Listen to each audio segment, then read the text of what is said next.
These are going to be the answers to the numeracy style exam questions, booklet 1. Don't forget this is a non-calculator, so no calculators allowed. Question 1. A number of students took an examination. The heights of these students and the marks they each scored is shown in the scatter diagram below. Describe the correlation shown by the scatter diagram. So if all the dots were going up like this, that's a positive correlation. If they were all going down like this, that would be a negative correlation. As they are all over the place, there's no pattern. We've got some up here, some down, all over the place. You can see that there's no correlation. So we would just put no correlation. Charlotte scored the same mark as, I don't know how to pronounce that, I don't know. Charlotte is taller than that person. Henry is the tallest student in the class. I don't know. And Gareth are both the same height. So let's see. So who was the tallest? Henry is the tallest student in the class. So the tallest person is going to be down this end. So this is going to be Henry. Henry is the tallest person in the class. We've done that one. Charlotte's taller than Dewey, and they scored the same. So who scored the same? So we're looking for the same mark along this side. So these two people scored the same. So one's got to be Charlotte, and the other person who I can't pronounce. Charlotte is taller, so this one up here is tallest. That's going to be Charlotte. I'm just labeling them. I don't even know what the question is asking me yet. This one I can't pronounce. His name is D now. And him and Gareth are also the same height, and you can see that's correct because these line up correctly, so that's got to be Gareth, and there's no one under Charlotte, so those are all labelled correctly. Complete the table. So the first dude, who is D now, we've got to put his height and mark. So his height is coming directly in between 140 and 150, so that's 145. His mark is smack bang on 80, so just go across for his mark. That looks like 86, doesn't it? Oh, I'm going to scribble that out. So go across, and that is 80. Charlotte was here, so if we go down, oh my gosh. If we go down, she's 3 away, and well, there's 10 and 10 in between, so each one is 1. So there's 163, because there's 10 here, so each one is 1. And her mark was the same as his, so that is 80. You can just read across though. Henry, this was him. Oh my gosh. Oh, I can zoom in, you guys can't. 1, 2, 3, 4, 5, 6. So he's got 6 across, that's 176. And his mark, how many do these go up? I think they go up in 2s. 2, 4, 6, 8, 10. Yeah, that'll be 19. He's gone across. Let me just go. Should draw a line really. There it is. That's going to be 92. They go up in 2s on this side. So that's 92. And Gareth, he's at the bottom, isn't he? Same height as first guy. And his mark, oh, we had quite a low one, didn't we? Oh my gosh. Is this? That's 2, 4, 6, 8, 30, 2, 4. So 34. And there we go. Sorry if I was zooming in and out. So just label who they are. So I started with Henry because he was the tallest. That was easy to do. Charlotte and D were the same, so I just looked for 2 that were cross the same, and then you can see Gareth by going down from D. Okay. Question 2. Calculate the exact angle between the hour hand and the minute hand on a clock when the time is 5 p.m. So imagine we've got a clock. It's going at 5 p.m, so it'd look like that. So they want this angle here. I mean, it's quite dubious. It could have been the other angle. They should have really specified that. So we're assuming they mean this angle. So we obviously know in a full circle there's 360 degrees. If we calculate every 5 minutes, there's obviously going to be 12 because it goes up. I don't think I did that right. 1, 2, 3, 4, 5, 6, 7, 8, 9, 10, 11, 12. Oh, that's horrible. Anyway, there's 12. So if we divide by 12, we can see how many each 5 minute, what angle each 5 minutes is. So that's going to be 30. So each 5 minutes is 30 degrees, and then you just need to know how many 5 minutes between 12 and 5. So we got to 1, 2, 3, 4, 5. So 1, 2, 3, 4, 5. So all we need to do is 30 degrees times our 5 to get 150 degrees. So the angle's going to be 150. Between the hour hand and the minute hand, yes. They should have said like obtuse angle or something, because you could have done the other angle, couldn't you? Anyway, that was an old paper. Question 3. Oh, what's up with these names? Kaiwan spends 45% of her income on rent. If she earns £300 each week, how much rent does she pay each week? All we need to do is work out 45% of 300. Again, this is a non-calculated paper. You could do this a number of ways. You could work out 10%, times it by 4, half it to get 5%, add them all together. The easiest way, which I'm probably going to do, is to find 50%, 5%, and then take them away. So if we first find 50% of £300, you know 50% is just half in that, so that's £150. 5% is divide the 50% by 10, so that's going to be £15.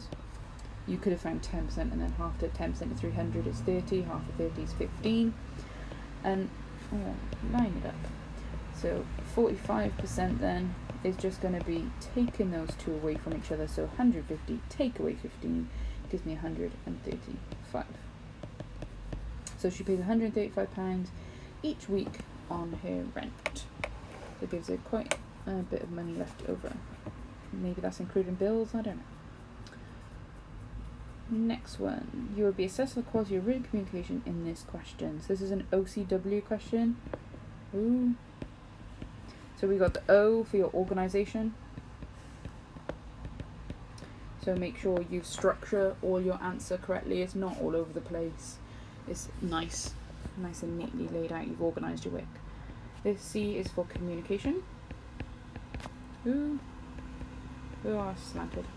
So that means you've got to tell the examiner what you're doing. You can't just put 150 times 5. You've got to say, where's that 150 come from? Times 5 by what? Does this mean number of paint? Does this mean number of apples? What are you talking about?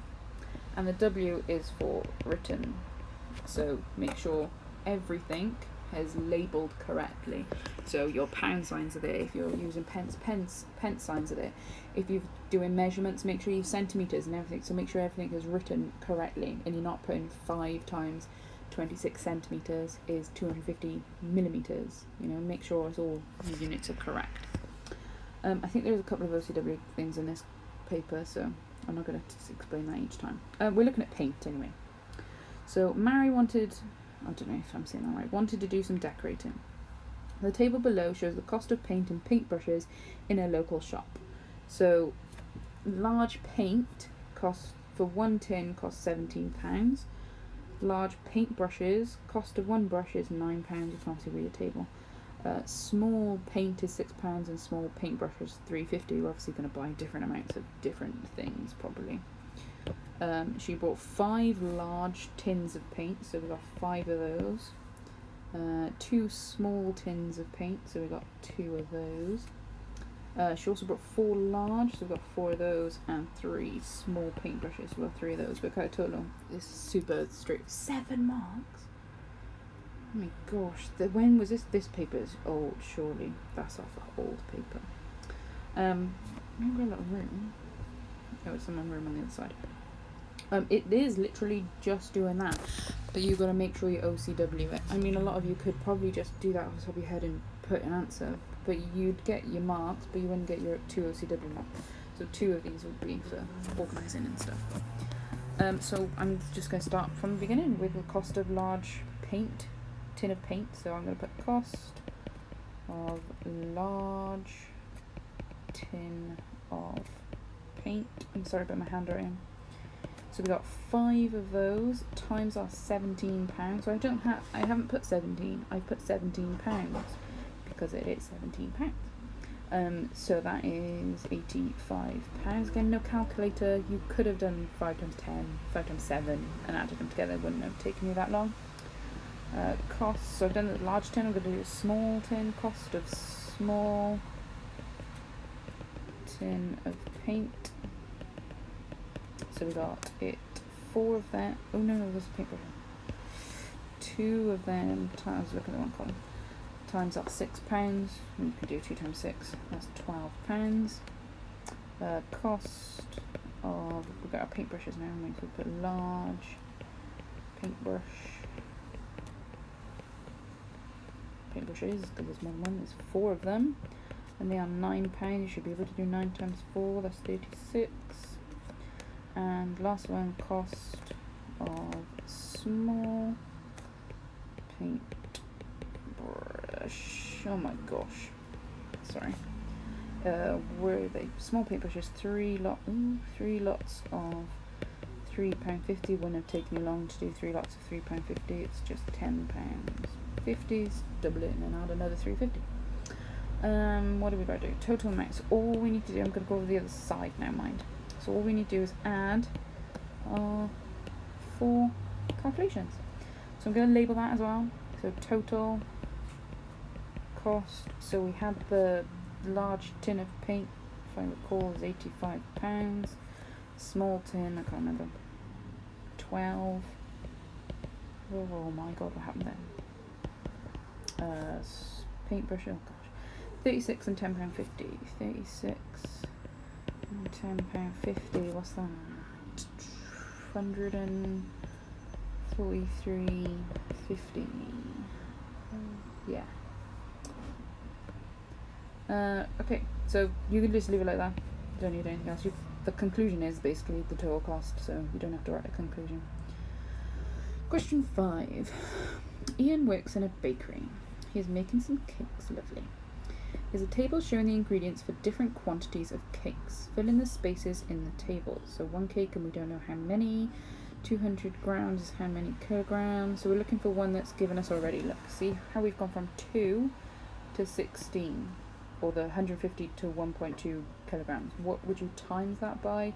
You times it by 8.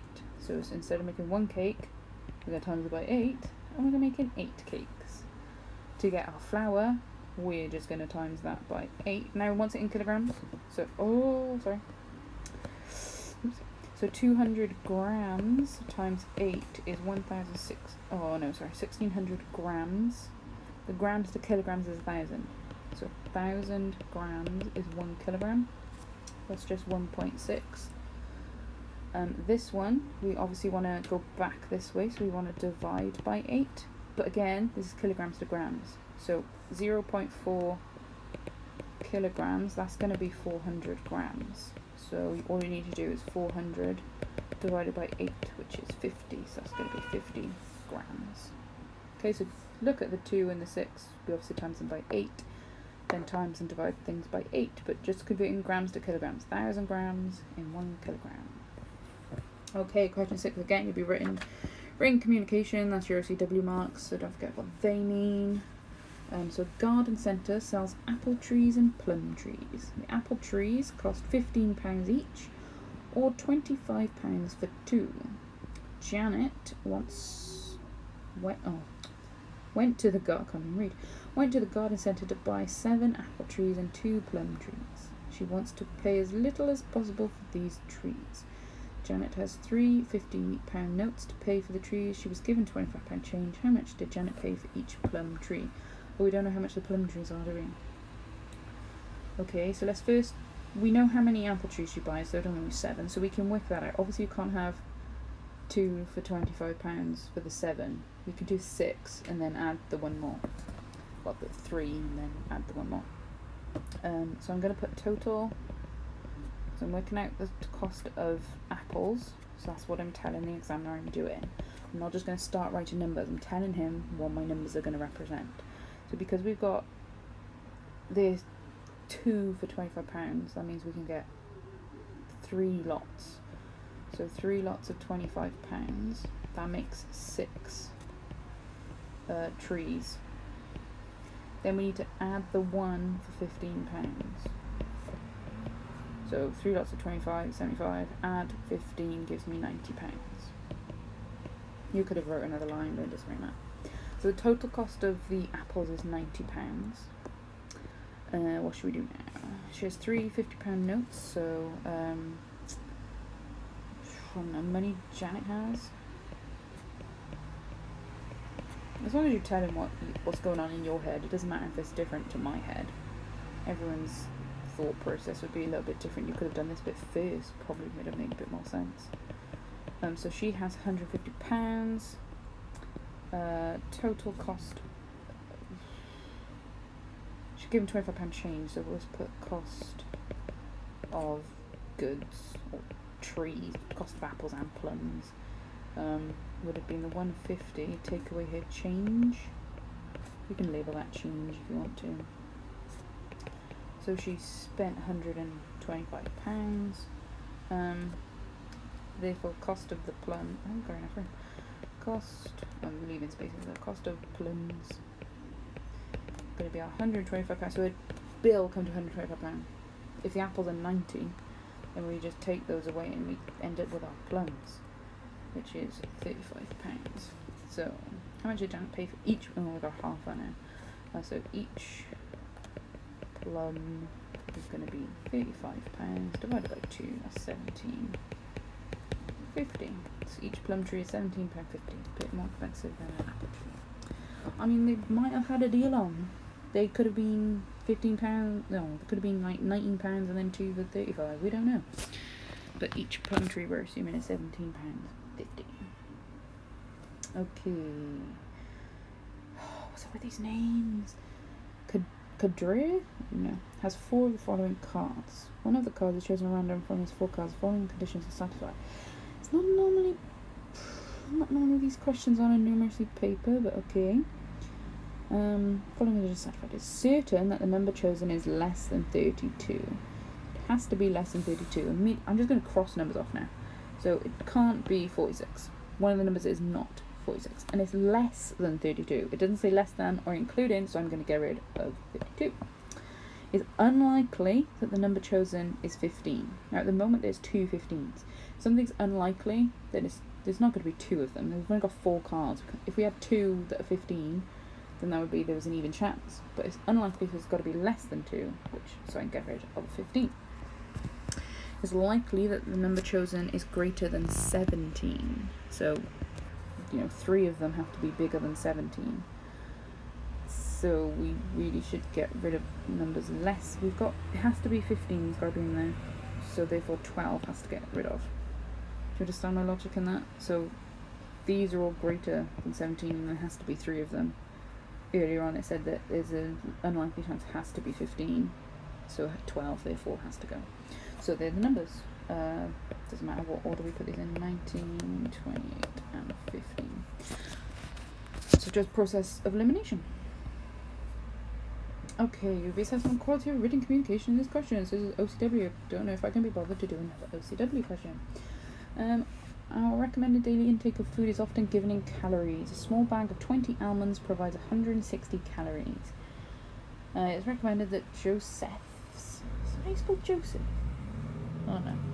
Joseph's diet should contain 1,920 calories per day. Joseph eats a large portion of almonds one day. It is 25% of his recommended daily calories. Whoa, how many almonds does he eat? Okay, let's first work out 25% of his recommended daily calories. So, oh no, amount of almonds he eats.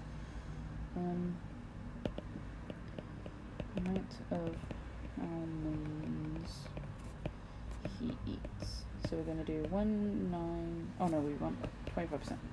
25% of 192. 25% pretty easy, it's only a quarter, so just divide it by 4, so that's 480 almonds. We know if 20 almonds, I thought I spelled that wrong, is 160 calories, we need 480 almonds, so basically what we're timesing that by.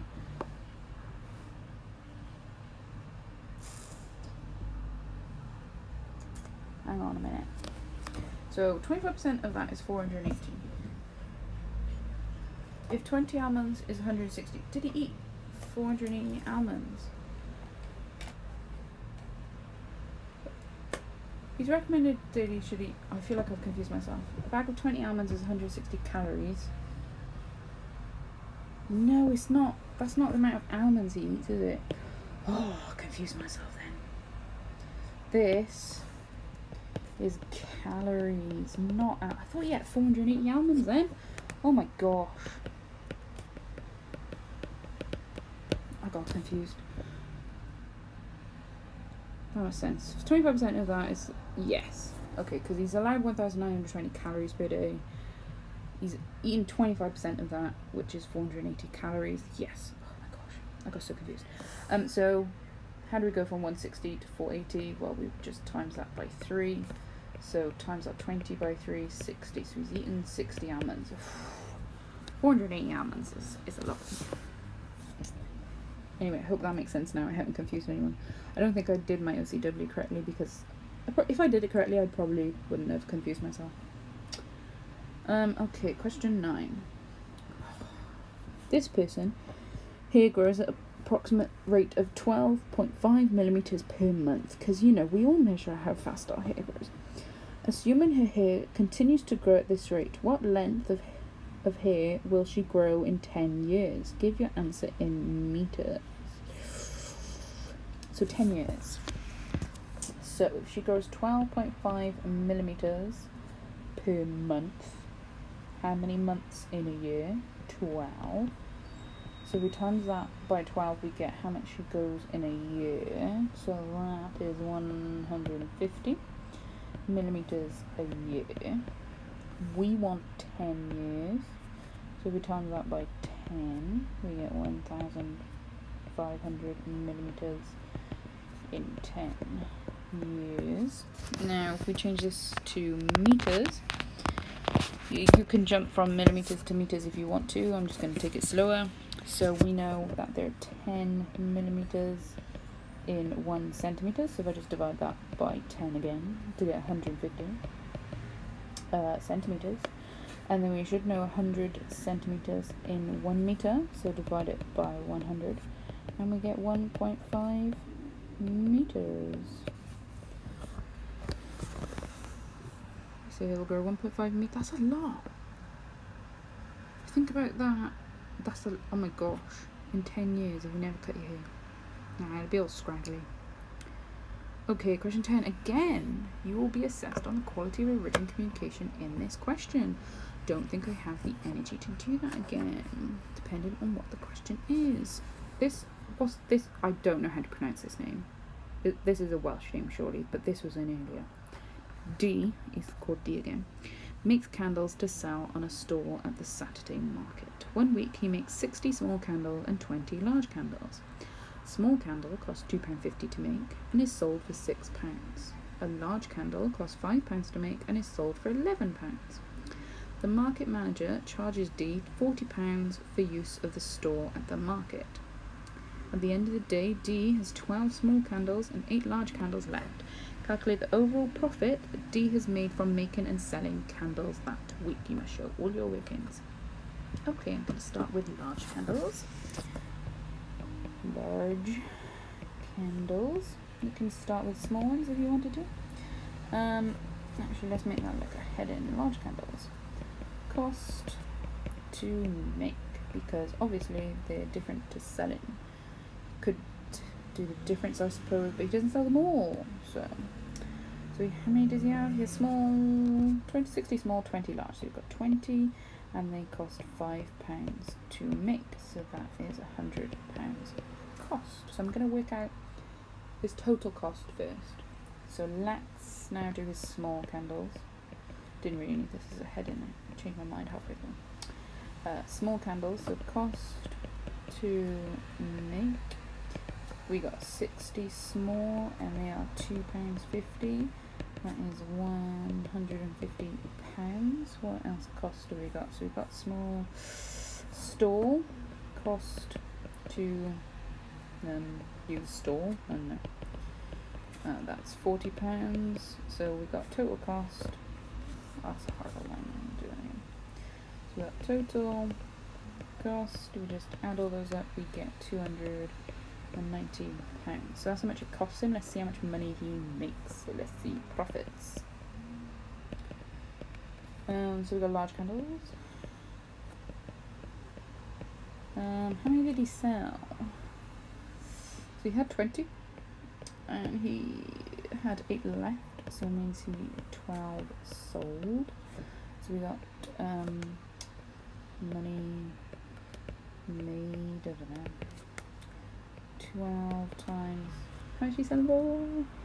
Large candles cost 5, sold for 11, so we times that by £11, we get £132. Small candles, how many of these did that? So he had 60, he was left with 12, so that's 48 sold. Money made. Handwriting has gone terrible now. 48 times, how much are these? Small candles, 250, sold for £6. 48 times 6, 5 is 288. So total profits, what are we going on? I think I should have used profit. I should have used like money gained or not. I don't know. 482. Yeah,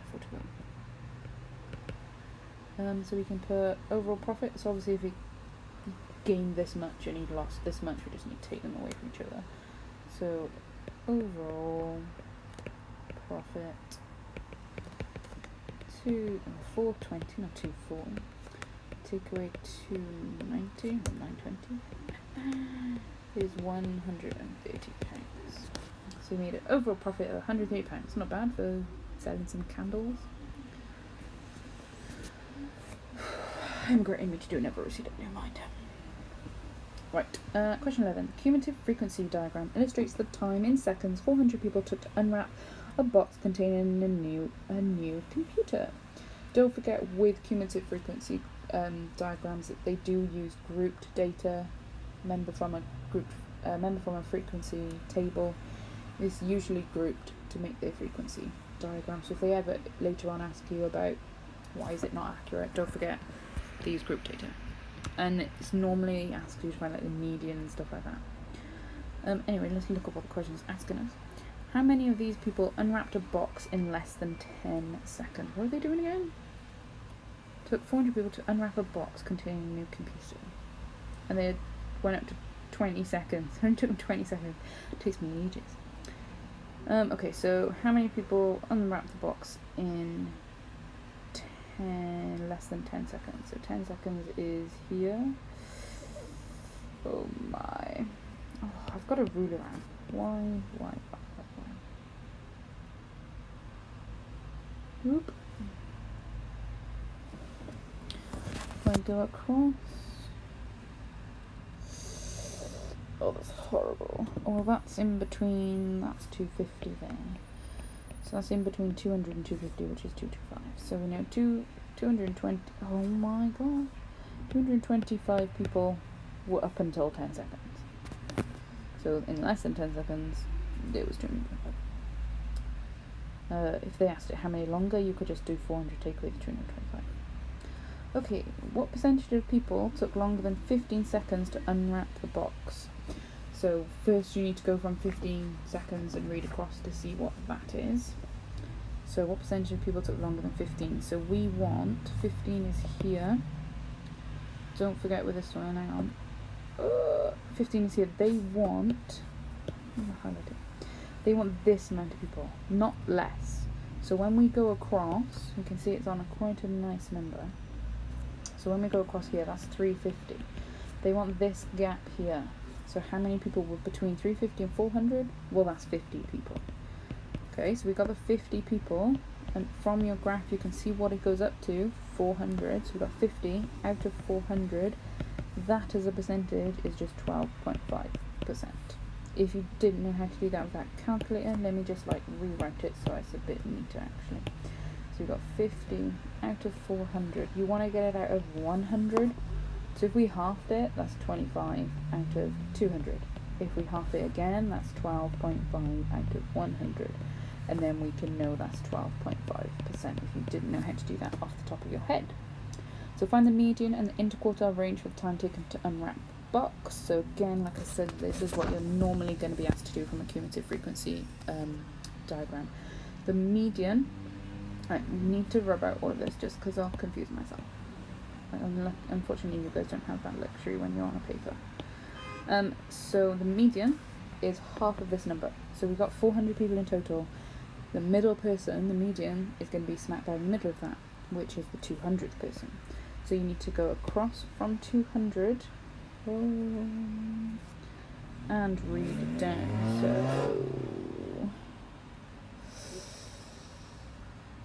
ew, that's horrible. I'm going to say 9.5 maybe. Yeah, 1, 2.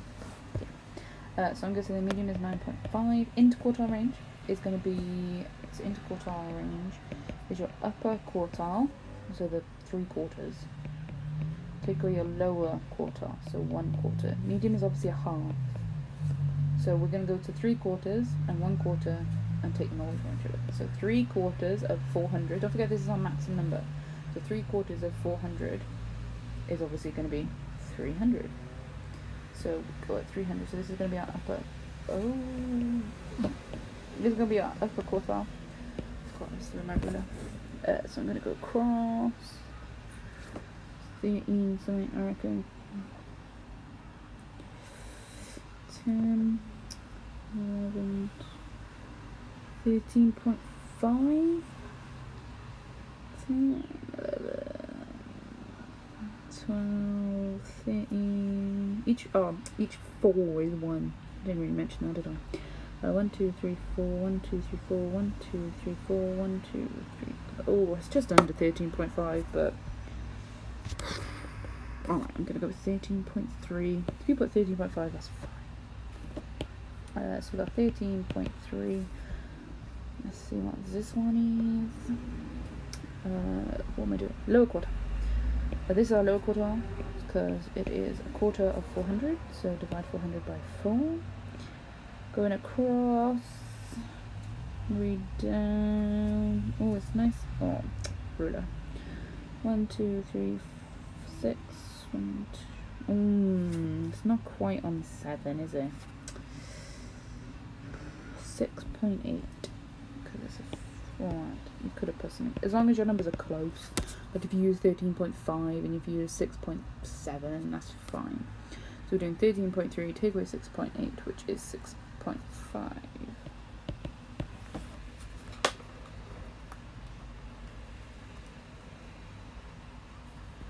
Okay, is there another question? Yes. How many questions have we got? Oh, no, 2 more. Okay. At a college, a total of 28 students study one or more of the science subjects: biology, chemistry, and physics. 28 students from the university set. Okay, so they've got to add up to 28. Some parts of the diagram below has been already completed. It is known that 5 students studied only biology. The 5 can go in there then if they only studied biology. 13 students studied chemistry, so chemistry has to add up to 13. So we've already got 1, 2, and 6. How many more till 13? 4, so 4 has to go in there. No more information. Oh, they've got out to 28, so we've got all the rest. So now we can work out how many go in physics. So they've got out 28, 21, so 7. I didn't even look at my question. Complete the Venn diagram. Okay, so we've done that. How many students studied biology and chemistry, but not physics? So this is going to be biology and chemistry. So biology and chemistry is these 2, but not physics. Okay, so it's just these 2 people. So we got 2. Oh, it's a horrible 2. It's nice and neat. Whether students chosen at random, what's the probability that the student studies biology? So this is biology. They could do chemistry, they could do physics, they could do not. They just ask in for biology. So you just want the total of this one. So we've got 5, 10, so 16 out of 28. Now when they ask for probability, they leave it as a fraction. Don't simplify it, that's just effort. Okay, last one. Megan and Karis are running the 1500 meter race in their school sports day. Megan recorded a time of 5 minutes and 20 seconds. Karis recorded a time of 6 minutes and 4 seconds. Karis Megan claims that Karis took 15% longer than she did. Was she correct? So we want to know if the time difference between them is 15%. To make life easier, I'm going to convert them all into seconds. So Megan, obviously we've got 60 seconds in a minute, so 60 times 5 and then add 20 plus 320 seconds. Again, no OCW, so you can write your workers out, you don't have to, it's up to you as long as you know what you're doing. Karis, we've got 60 times 6 and then add 4, so 364 seconds. Megan claims that Karis took 15% longer than she did. So you can, the difference between them is 44 seconds. So is 44 15% of 320? No. 15% of 320 is 48. So is she correct? No. You can put a statement that she was actually 4 seconds out of it. So you can write whatever you want, but that would be enough for 4 marks. And I just duplicated my slide. There we go.